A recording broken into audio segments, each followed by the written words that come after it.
The U.S. House gaveling back in for a series of 4 votes next on amendments to the 2013 Energy and Water Spending Bill. 5890, and ask for its immediate consideration in the House. The clerk will report the title of the bill. H.R. 5890, a bill to correct a technical error in Public Law 112-122. Is there objection to consideration of the bill? Without objection, the bill is engrossed, read a third time, and passed, and the motion to reconsider is laid on the table. Speaker, I ask unanimous consent that all members may have 5 legislative days in which to revise and extend their remarks and to include extraneous material on the motion to instruct. Without objection, so ordered. For what purpose does the gentleman from Oklahoma seek recognition? Mr. Speaker, I ask unanimous consent that the Committee on Oversight and Government Reform be discharged from further consideration of H.R. 5883 and ask for its immediate consideration in the House. The clerk will report the title of the bill. H.R. 5883, a bill to make a technical correction in Public Law 112-108. Is there objection to the bill? Without objection, the bill is engrossed, read a third time, and passed, and the motion to reconsider is laid on the table. What purpose does the gentleman from California seek recognition? Mr. Speaker, I ask unanimous consent that the Committee on House Administration be discharged from further consideration of House Concurrent Resolution 128 and ask for its immediate consideration in the House.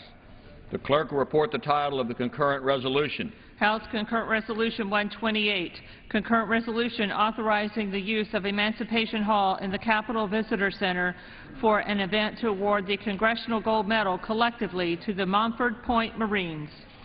Is there objection to the consideration of the concurrent resolution? Without objection, the concurrent resolution is agreed to, and the motion to reconsider is laid on the table. Speaker, I ask unanimous consent that all members have 5 legislative days in which to revise and extend their remarks and include extraneous materials on House Concurrent Resolution 128. Without objection, so ordered. Ethan, I'm not sure about this vote. Did you give a notice of motion to? What purpose does the gentleman from Arizona seek recognition? Mr. Speaker, under Rule 22, Clause 7C, I hereby announce my intention to offer a motion to instruct on H.R. 4348. The form of the motion is as follows. I move that the managers on the part of the House at the conference on the disagreeing votes of the 2 houses on the Senate amendment to the bill H.R.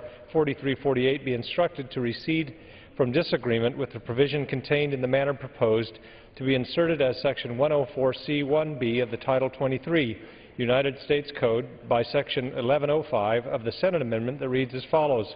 For each state, the amount of combined appropriations for the programs shall not be less than 95% of the estimated tax payments attributable to highway users in the state paid into the Highway Trust Fund, other than the mass transit account, in the most recent fiscal year for which data are available. The gentleman's notice will appear in the record.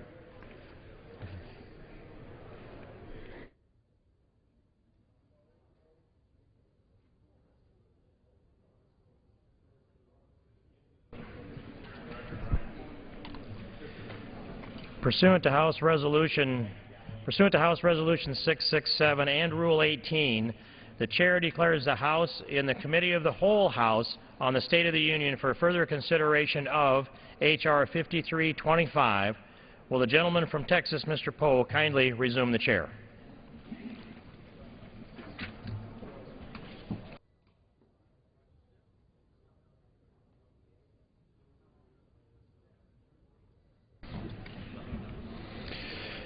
The House is in the Committee of the Whole House on the State of the Union for further consideration of H.R.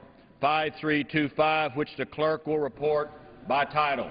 A bill making appropriations for energy and water development and related agencies for the fiscal year ending September 30th, 2013, and for other purposes.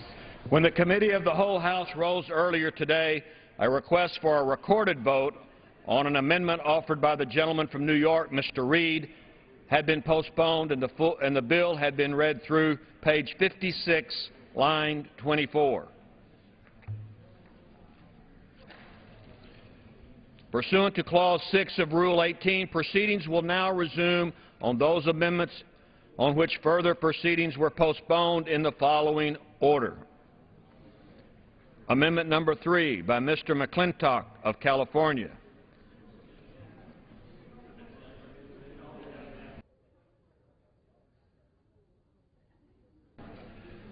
An amendment by Ms. Hirono of Hawaii. An amendment number 5 by Mr. McClintock of California. An amendment by Mr. Matheson of Utah. The chair will reduce to 2 minutes the time for any electronic vote after the first vote in this series. The unfinished business is the request for a recorded vote on amendment number 3, printed in the congressional record offered by the gentleman from California, Mr. McClintock, on which further proceedings were postponed and on which the noes prevailed by voice vote.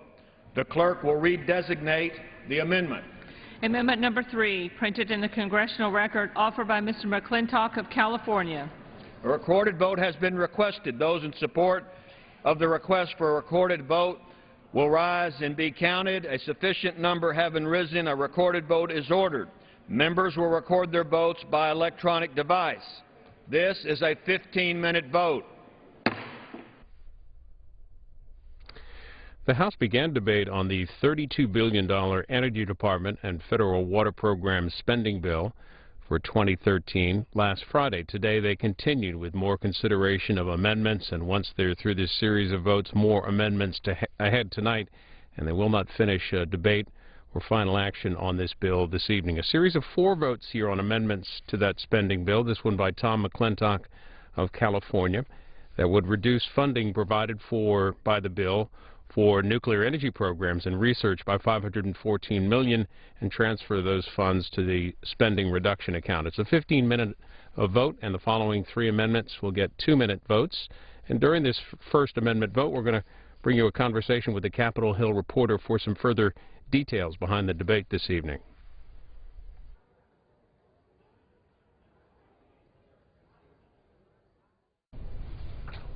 Ari Natter is an energy reporter with Bloomberg BNA, and looking at the House resuming debate on the 2013 energy and water spending bill. What are some of the key issues that lawmakers are talking about? Well, this bill would fund the Department of Energy, the Bureau of the Interior Department's Bureau of Reclamation, and some independent agencies like the Nuclear Regulatory Commission. Some of the key issues on the bill that are controversial is the fact that it would cut funding for the Energy Department's renewable energy programs and increase funding for their fossil fuel programs, which is opposed by the Obama administration and Democratic lawmakers. In addition, the bill has several policy riders, including ones that would continue funding for Yucca Mountain's licensing application process, which is also opposed by the Obama administration and Senate Majority Leader Harry Reid. In addition, the bill contains a policy rider that would stop the Army Corps of Engineers from implementing Clean Water Act guidance, and also stops the Energy Department from finalizing rules that would set efficiency standards for federal buildings. In terms of overall spending, how does the level this year compared to the 2013 and the bill that's being debated? Level for the overall bill is on par with last year's bill, which appropriated $32 billion, not counting about $2 billion in supplemental disaster relief. So it's on par. The Senate bill would appropriate about $1 billion more. It comes in at $33 billion. What are some of the, you talked about policy riders, but what does the bill say about House Republicans' priorities for the energy bill? I think that it's pretty typical, and I think there's a lot of messaging, especially in election year. For the most part, Republicans in the House want increased funding for fossil fuel programs and decreased funding for renewable energy. For instance, it would cut the Energy Department's Office of Energy Efficiency and Renewable Energy, and also ARPA-E, the Advanced Research Projects Agency, which is a priority of the Obama administration and would fund transformative energy projects that wouldn't get financing through traditional mechanisms, most likely. What have we heard about the bill from Energy Secretary Chu and from President Obama? I haven't heard much from Energy Secretary Chu on this, but the Obama administration has issued a veto threat largely because of what they call ideological and political policy riders. In addition, they're concerned about how the bill would play into the Budget Control Act and its funding levels, and there might not be enough funding left over at the end of the appropriations process for additional bills. So they're concerned about that, and that's why they issued a veto threat. A second full day of debate on the energy and water spending bill. Tell us about the tone of the opponents. What are we hearing from Democrats? Each side is offering amendments that highlight their priorities. On Friday, there was a lot of Democratic amendments that would increase funding for renewable energy programs, and also today. And Republicans are offering amendments that would bring the bill's cost down, including amendments that would take funding away from Energy Department's renewable energy programs. Where's the Senate on their version of the spending bill? And talk about the timetable for a second on this House bill. Sure. The Senate passed their bill out of the Appropriations Committee in April, and it was a 28-to-1 vote, so there's a lot of bipartisan support for it. It's about $1 billion more. Senator Feinstein, who's the chair of the subcommittee that has jurisdiction over the legislation, has said that she wants the bill to move by the August recess, but that's largely up to leaders in the Senate, and they haven't said yet what's going to happen. So it might come up later this summer, or it might be wrapped up into a CR. It's just not known yet. Ari Nader with Bloomberg BNA, talking about the 2013 energy and water spending bill in the House. Thanks for the update. Thanks for having me. And the first in a series of 4 amendment votes to that legislation, this 15-minute vote on an amendment by Tom McClintock of California, which would reduce funding for research on nuclear energy programs by $514 million. 15-minute vote, and the next 3 amendment votes will be 2-minute votes. In the Senate today, they blocked consideration of the pay equity bill, the so-called Paycheck Fairness Bill, which would have barred companies from retaliating against workers who inquire about pay disparities and permit employees to sue for punitive damages. The vote there 52 to 47. The Senate then this afternoon moved on to general initial consideration of the Farm Bill. And the Senate will be back tomorrow. Follow live Senate coverage, of course, on C-SPAN 2. Senate Republican leadership held a news conference today on this week's agenda in the Senate, and the vote today on the pay equity bill. Senate Minority Leader Mitch McConnell said the bill is, quote, the wrong way to deal with the issue. And again, the Senate ultimately blocked that bill by a vote of 52 to 47. We'll show you as much of their news conference as we can as this House vote continues.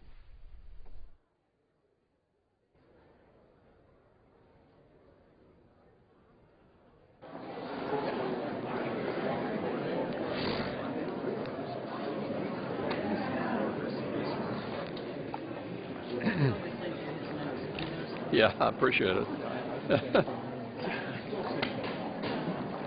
Majority Leader always leaves me his notes, which I doubly appreciate. Now, I understand you all have just been subjected to a real Senate filibuster. You all wondered what a real Senate filibuster looks like. You just were subjected to it. The observation I would make today is, with regard to the student loan rate, interest rate issue, the House has passed a bill. Our candidate for president agrees that we ought to extend the current rate for another year. We agree that we ought to extend the rate for another year. The House agrees we ought to extend the rate another year. The American people have a legitimate question to ask. Why don't they get this done? So the Speaker and I and Majority Leader Cantor and Senator Kyle sent a letter to the President just last week identifying, I believe, 4 pay-fors that the President himself has recommended in the past. The President himself has recommended in the past as a way to resolve this impasse and prevent the student loan rate from going up. I know the Vice President during lunch was having a meeting with college presidents at which he was decrying the fact that the rates may go up. There's no reason for this. This is another manufactured controversy. No reason whatsoever for us not to get this resolved. We're waiting to hear back from the administration which one of their recommended pay-fors they might want to adopt to resolve this impasse and prevent student loan rates from going up. Let me turn to Senator Kyl. Thank you. The President is fond of blaming others for the problems of the country, and after 3.5 years in office, frequently also saying, well, we just didn't realize it was that bad. Just before the break, the Congressional Budget Office put out a study which provides a good warning, and I don't think the administration can claim anymore that they didn't realize that things were going to be so bad if we don't act. And the study talked about the fiscal cliff, the problem of the dual issues facing this country automatically unless we do something about them, the sequestration and the automatic tax increases, both of which occur on January 1st. So nobody can claim to be surprised when the results of this fiscal cliff hit. And what are the results? The Congressional Budget Office says another recession. Our growth, GDP growth, would be down to 0.5%. And they talk about the other consequences of this. We have been urging the President, join us in providing some stability to the markets, to business, to employers. Do what you did 1.5 years ago. Extend the current tax code, which you'll recall the President did then because he said not to do so would harm the economy. Well, obviously, CBO is saying it'll still harm the economy if this large tax increase occurs. And secondly, join us in dealing with the problem of sequestration. We can still save the same amount of money that the law requires, but we can do so in an intelligent way by setting spending priorities rather than agreeing to these across-the-board spending cuts. CBO has issued the warning. We ask the President to join us in working to solve these two problems before the reality of this fiscal cliff hits and this country goes back into another recession. After the unemployment numbers came out last week, I think the American people have to be asking the question, where are the jobs? 3.5 years ago, when they passed the stimulus bill, it was promised it would keep unemployment below 8%. That obviously has not happened. But just 2 summers ago, the administration came out, the President and Vice President came out and kicked off the recovery summer. And in fact, in August of 2010, the New York Times, there was an op-ed by Tim Geithner called Welcome to the Recovery. Well, it's 2 years later, and we all know that we haven't seen the recovery summer. I think a lot of Americans recognize that their situation has been made much worse by the President's policies. It's worse for college students, more than half of whom either don't have jobs or are underemployed. Those that are finding jobs are getting paid a lot less than they were just a few years ago. It's not working for women in this economy who have been hit hardest by the recession in terms of job losses, and it's certainly not working for middle-class Americans who have seen their actual wages go down by over $4,300 since this President took office. There are lots of things that could be done to address those numbers, and some of them are pretty straightforward and pretty simple. One of the things that came out of the jobs report last week was the fact that construction jobs have gone down dramatically. Well, we got the Keystone Pipeline sitting out there just waiting to be approved, which would immediately create 20,000 construction jobs. So we want to work with this President, with his allies here in the Congress, on things that actually will improve the economy and put Americans back to work. We think that a tax reform proposal, tax reform bill would do that. We think that working on cutting federal spending and growing the private economy, we believe that ending these mindless job-killing regulations that are making it more difficult, more expensive for small businesses to create jobs would be a good place to start. And obviously we believe that an all-of-the-above energy policy, which includes approving the Keystone Pipeline, would be something that would help the situation dramatically as well. So we're ready to go to work, but unfortunately 2 summers now after the recovery summer, we still have chronic high unemployment, now 40 months over 8%, and an anemic, sluggish economy which shows no signs of improving anytime soon. The Vice President and the Secretary of Education are meeting with a number of college presidents right now about the cost of college. What they're failing to address is the significant costs of health insurance for a number of these students as a result and the consequence of the President's health care law. Many colleges are facing the choice between sharply increasing the cost of insurance that students get through those colleges or dropping the insurance altogether. Now, remember, it was the President who said, if you like what you have, you can keep it, but for hundreds of thousands of college students, that's not the case. College students are seeing, as they want to go back to school next year, that for a policy that they may have in the past paid $300 or $400 for the year for, that's now going to go to $2,000 to $2,500 per student per year. And the reason is because of the mandates, the level of insurance that they will have to buy under the President's health care law. So many of these policies that students have purchased in the past through the colleges were set up as robust policies that actually would apply to college students and the needs that they would have for health care during a school year. But that's not good enough according to the President's health care law. They have to buy very expensive government-approved insurance. Now, you'll remember that unions faced this problem 2 years ago, and what the Secretary did was give them waivers, so they didn't have to live under the mandates of the President's health care law. Colleges, for their students, are not allowed to apply for those same waivers that have been given to millions of people who get their health insurance through union plans. In recent years, more than 50,000 Mexican citizens have been killed in their country as a result of the drug cartel violence, unfortunately contributed to by a botched operation known as Fast and Furious that Attorney General Eric Holder continues to deny he knew about. Earlier today, Darrell Issa over in the House has revealed that, in fact, there were wiretap applications which indicated a high degree of knowledge at the top levels of the Justice Department of exactly the tactics used in this operation, which resulted in the death of Brian Terry, a U.S. law enforcement agent, and perhaps other Americans as well. It is past time for the Attorney General to come clean on this and to hold those responsible for this operation accountable.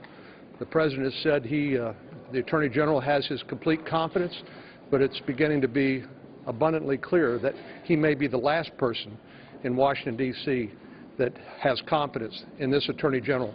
Next week he appears before the Senate Judiciary Committee and has another opportunity to come clean and tell what he knows and when he knew it, rather than continue to mislead the United States Congress in discharging our responsibilities for oversight.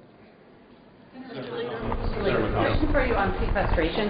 Senator Reid just told us at the mic that the only way Democrats would consider replacing the automatic defense cuts is if Republicans would put revenues on the table. Sounds like he's setting up for negotiations, but your reaction to that? Well, is Senator Kyl still here? Come on up, John. That's been the mantra from day one. It's why the special committee or the Joint Select Committee did not succeed.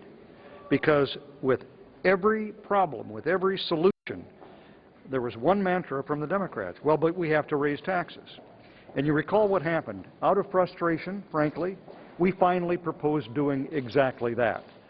Senator Toomey led the effort. All of the Republicans agreed. We put $250 million in tax increases on the wealthiest Americans. Only those people in the top two tax brackets would have paid this $250 billion in taxes. In addition, there were other revenues, so the total amount was over $400 billion. It still wasn't enough.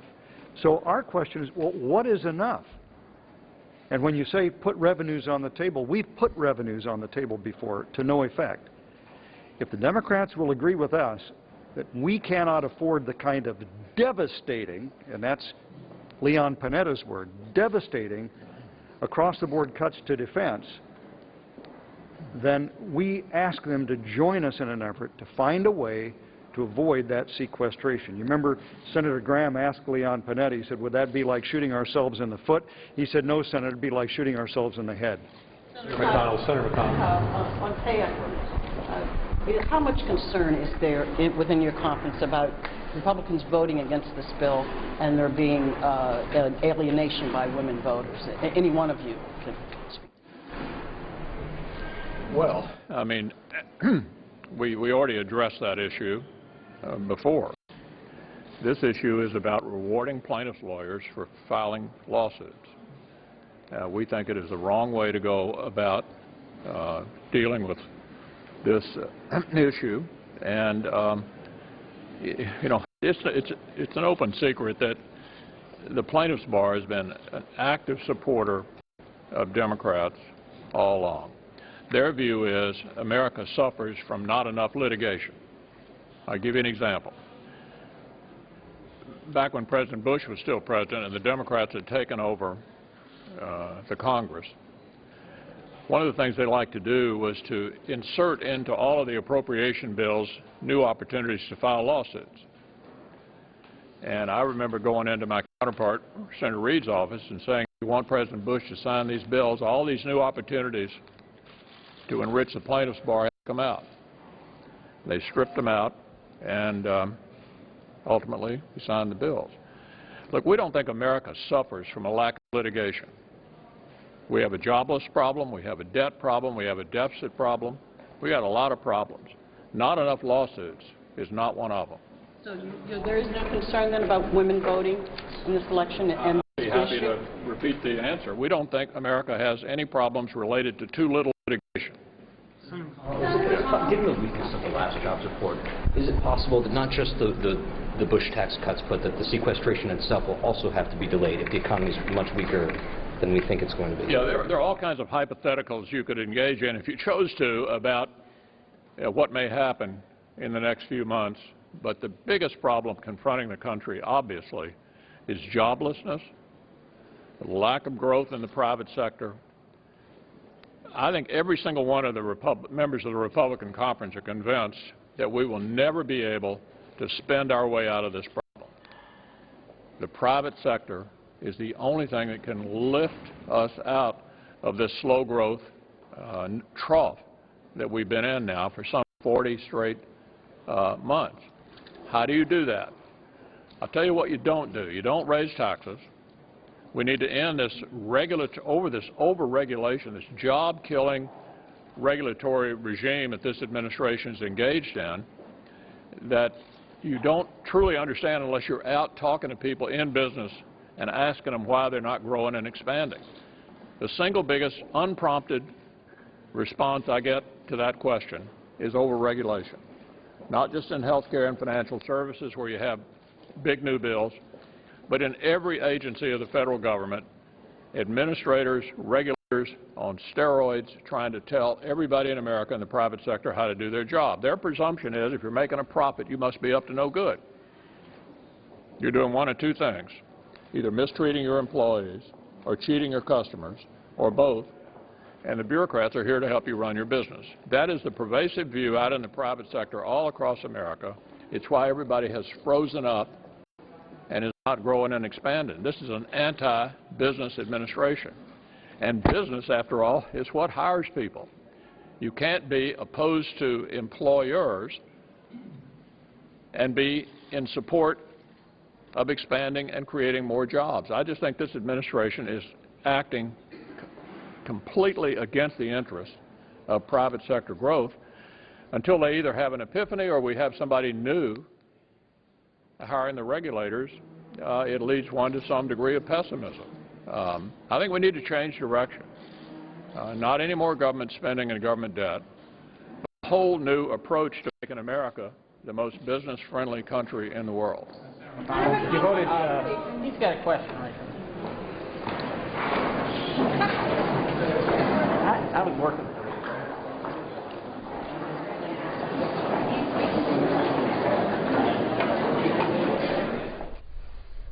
Republican senators talked about the paycheck equity bill, the pay equity bill that was blocked in the Senate. The vote 52 to 47. Back here on the House floor, this is the first of 4 amendment votes to the fiscal year 2013 energy and water spending bill. Tom McClintock's amendment would reduce the nuclear energy account by $514,000. 3 more amendment votes will follow this, and those will be 2-minute votes. And then we expect the House to resume debate a bit later this evening with more amendments to the energy and water bill. Finish it up tomorrow. Likely tomorrow take up the spending bill, 2013 spending bill for the Homeland Security Department. Meanwhile, this evening, 5 states today, of course, wrapping up their primary day in California, New Jersey, Montana, New Mexico, and South Dakota. But lots of attention being paid to the election in Wisconsin, the governor recall election, and we will have coverage this evening beginning at 9 o'clock Eastern. The polls close in Wisconsin 9 o'clock Eastern, and our coverage simulcast of WISN-TV will be on C-SPAN 2 this evening. We do expect to hear from Governor Scott Walker and the Democratic contender, Milwaukee Mayor Tom Barrett, this evening, 9 o'clock Eastern on C-SPAN 2.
On this vote, the yeas are 106, the nays are 281. The amendment is adopted. But that's what I said.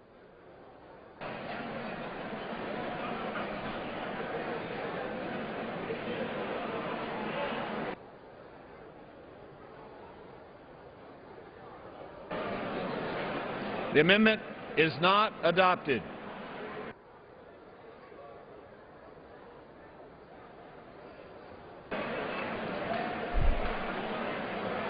The unfinished business is the request for a recorded vote on the amendment offered by the gentlewoman from Hawaii, Ms. Hirono, on which the further proceedings were postponed and on which the noes prevailed by voice vote. The clerk will redesignate the amendment.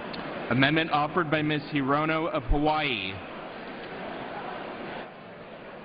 A recorded vote has been requested. Those in support of a request for a recorded vote will rise and be counted. A sufficient number having risen, a recorded vote is ordered. Members will record their votes by electronic device. This is a 2-minute vote. Representative Hirono's amendment would reduce the fossil energy research and development account by $133 million and increase funds for advanced research energy projects. It's a 2-minute vote. The underlying bill, $32 billion for the Energy Department and federal water projects. Looking at some live coverage coming up this evening on the C-SPAN networks, we're going to bring you investor Warren Buffett. He is speaking to the Economic Club of Washington this evening, and that will be at 8:50 Eastern on our companion network, C-SPAN 3.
and the nays are 257. The amendment is not adopted. The unfinished business is the request for a recorded vote on Amendment Number 5, printed in the Congressional Record, offered by the gentleman from California, Mr. McClintock, on which further proceedings were postponed and on which the noes prevailed by voice vote. The clerk will redesignate the amendment. Amendment number 5, printed in the Congressional Record, offered by Mr. McClintock of California. A recorded vote has been requested. Those in support of a request for a recorded vote will rise and be counted. A sufficient number having risen, a recorded vote is ordered. Members will record their votes by electronic device. This is a 2-minute vote. Tom McClintock's amendment would eliminate funding, $554 million, provided for the fossil fuels research programs. 2-minute vote. One more will follow this. This is the fiscal year 2013 spending bill for the Energy Department and water projects. The House began the debate last week, continued it today with amendments, and will continue this evening with more amendments. They are likely to finish it up tomorrow with a final vote, and then possibly also take up tomorrow the beginning debate anyway on the Homeland Security spending bill.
On this vote, the yeas are 138, the nays are 249. The amendment is not adopted.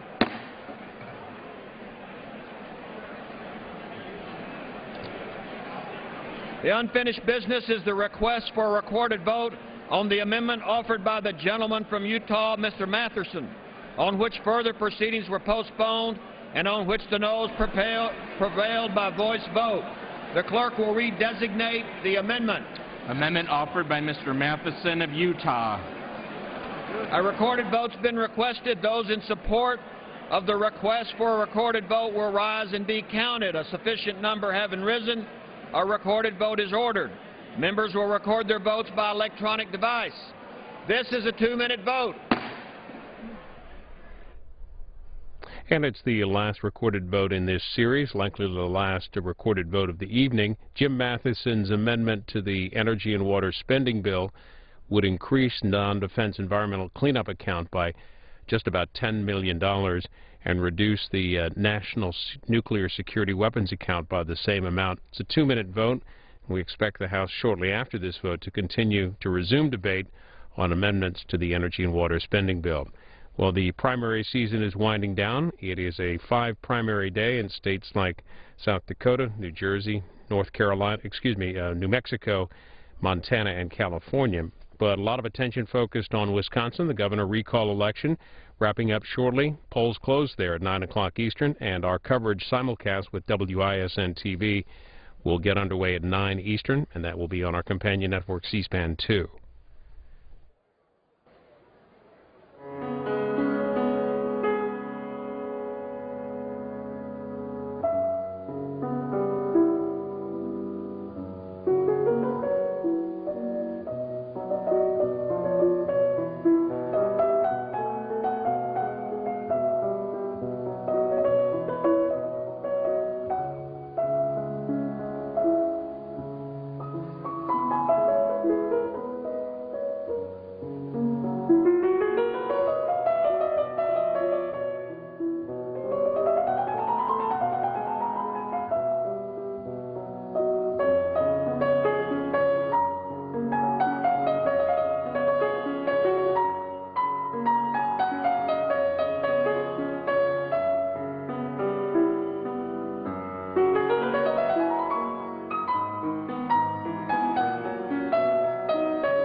242. The nays are 235. The amendment is not adopted.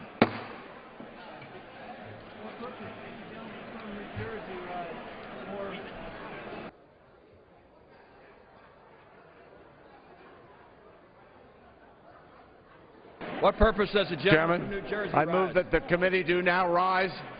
Mr. Chairman. The question is on the motion that the committee rise. All in favor say aye. Those opposed, no. The ayes have it. The motion is adopted. Accordingly, the committee rises.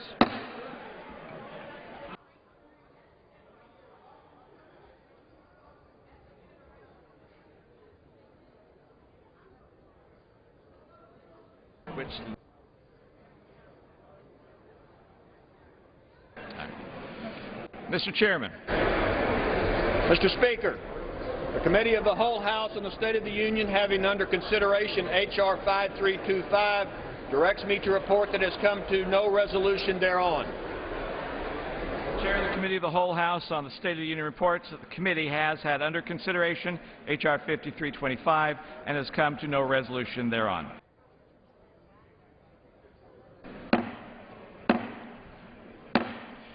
The House will be in order. Members kindly take their conversations off the floor.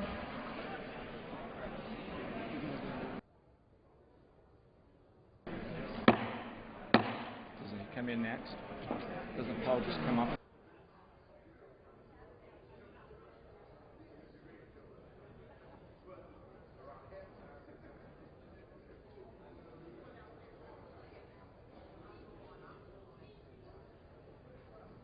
What purpose does the gentleman from Texas rise?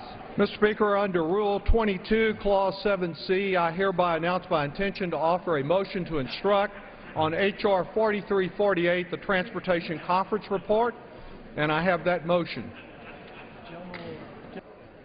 May I present The gentleman will state the motion. Mr. Speaker, I move that the managers on the part of the House at the conference on the disagreeing votes of the two houses on the Senate amendment to the bill H.R. 4348 be instructed to recede from disagreement with the provisions contained in Section 100201 of the Senate amendment relating to stop tax haven abuse, authorizing special measures against foreign jurisdictions, financial institutions, and others that significantly impede United States tax enforcement. Thank you. The gentleman's notice will appear in the record. Pursuant to Clause 8 of Rule 20, the Chair will postpone further proceedings today on the additional motion to suspend the rules on which a recorded vote or the yeas and nays are ordered or on which the vote incurs objection under Clause 6 of Rule 20. Any record vote on the postponed question will be taken later.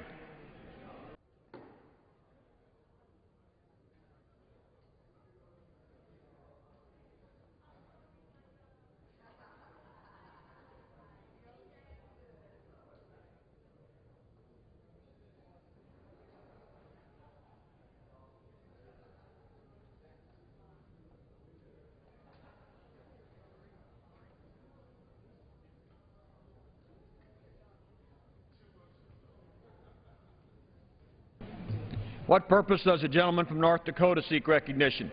Mr. Speaker, I move to suspend the rules and pass House Bill 4282 as amended.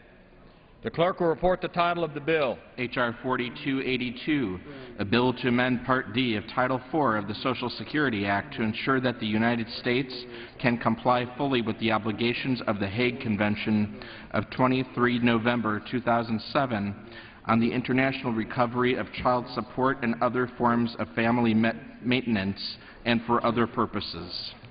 Pursuant to the rule, the gentleman from North Dakota, Mr. Berg, and the gentleman from Texas, Mr. Doggett, will each control 20 minutes.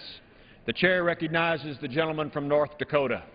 Mr. Speaker, I ask for unanimous consent that all members have 5 legislative days in which to revise and extend their remarks and to include extraneous material on the subject of the bill under consideration. Without objection, so ordered.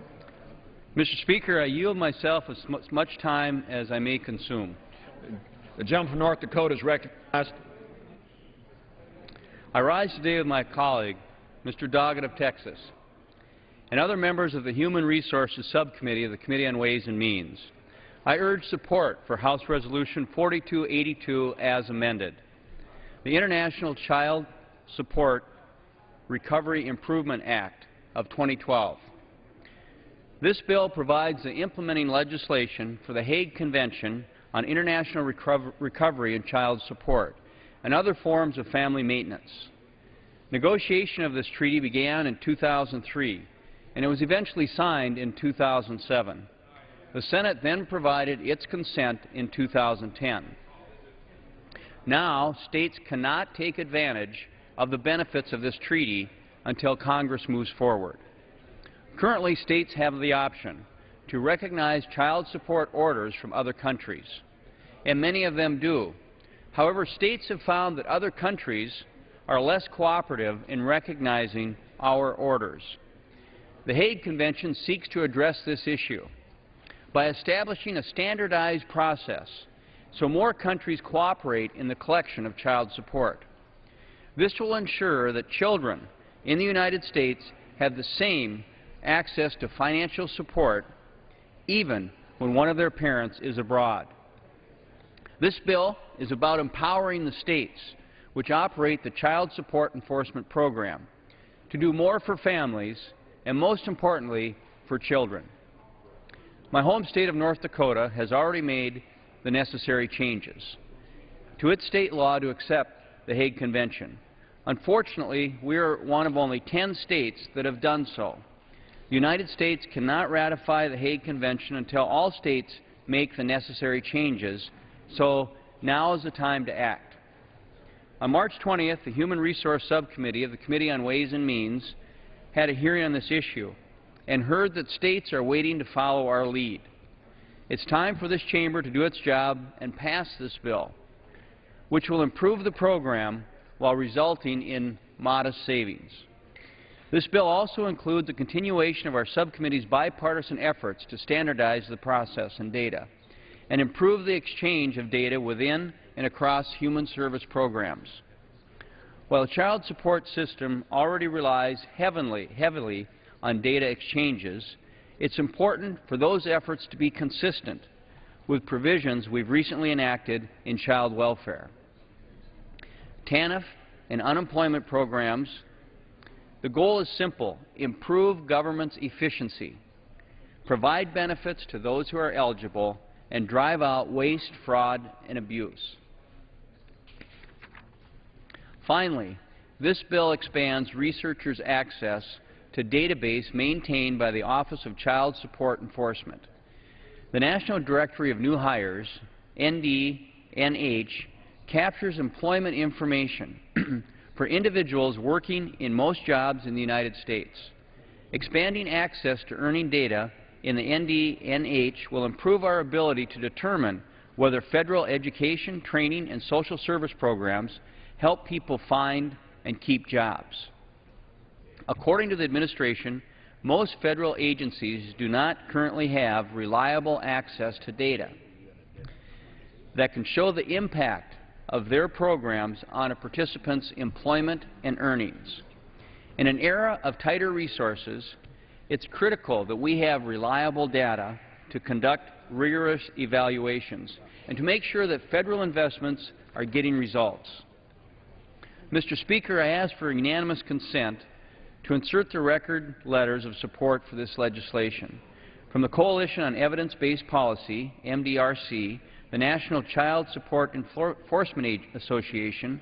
The National Child Support Enforcement Association represents the views of state child support agency directors and actively participated in the negotiations of the Hague Convention. Without objection, so ordered. I want to thank Congressman Jeff Davis, the Chairman of Ways and Means Subcommittee on Human Resources. I would also like to thank the subcommittee's ranking member, Mr. Doggett, who joins me on the floor today, as well as other members of the subcommittee for their support in original co-sponsorship. I invite all members to join us in supporting this important bipartisan legislation. It will move us a step closer to ratifying the Hague Convention on the international recovery of child support and ensuring that more children living in the United States receive the financial support they deserve. I urge all my colleagues to support it and reserve the balance of my time. reserves his time. The gentleman from Texas is recognized. Thank you, Mr. Speaker. Mr. Chairman, I am pleased to join my colleague from North Dakota in our truly bipartisan effort on behalf of H.R. 4282, the International Child Support Recovery Improvement Act. He's made an excellent statement regarding the need for this legislation. International borders should never be barriers to children receiving the financial support that their parents are obligated to provide, nor should a parent be able to avoid their responsibility by just leaving the country. That's why the United States has previously adopted reciprocal agreements with a number of other nations to collect child support from deadbeat parents who do not live in the same country as their children. But these agreements don't cover many nations, and the procedures sometimes vary from nation to nation. A more comprehensive approach is to enter into a broad convention, another type of treaty, to ensure the international collection of child support. In 2010, the Senate ratified the Hague Convention for the International Recovery of Child Support. Today's bill simply implements the treaty and provides that our child support collection across America fully complies with our treaty obligations. This will assure that more children living in the United States obtain the necessary financial support from a parent living in another country, and it will also protect taxpayers who ought not to have to be responsible for covering the expenses when a parent is obligated to do so. Exemplifying the need for today's bill is the plea of a mother from Houston who wrote to the Federal Office of Child Support Enforcement, "Please help me collect child support from my daughter's father in Venezuela. We were married years ago in the United States. It took a long time to finalize the divorce as he was out of the country.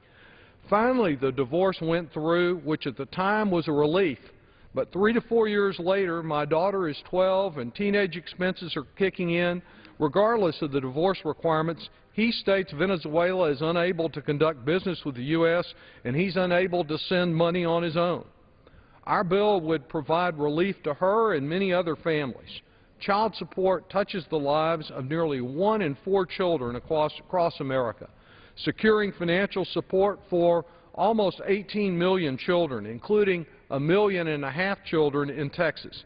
And it's played an important role in keeping children out of poverty. Without its support, roughly 500,000 children would have fallen into poverty in 2010. This bill recognizes the general premise that both parents are responsible for their children, and it would respond to another Texas mother who wrote the same office, "My ex-husband has been working for an international company for nearly 6 years. His income the first year was $100,000. To date, after taxes, he's clearing over $8,000 monthly, but per a court order, I'm only receiving $260 a month, which is now currently on hold. So therefore, I'm not receiving any funds from my child support at all.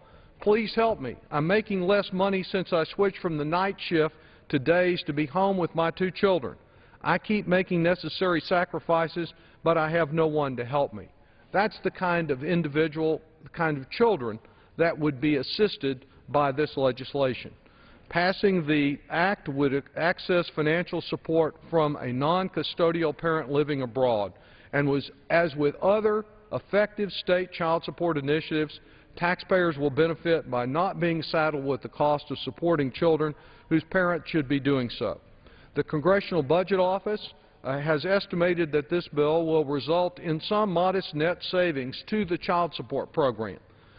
Child support advocates, as Mr. Berg indicated, along with the American Bar Association, the Conference of State Court Administrators, the Conference of Chief Justices, and the National Center for State Courts have all endorsed this legislation. It is truly a bipartisan effort that improves the well-being of many children by ensuring that their parents abroad continue to fulfill their obligations here at home in the United States to their children. I urge approval of this bill and reserve the balance of my time. The gentleman from Texas reserves his time. The gentleman from North Dakota, Mr. Berg, is recognized. Thank you, Mr. Speaker. Again, this legislation will help families.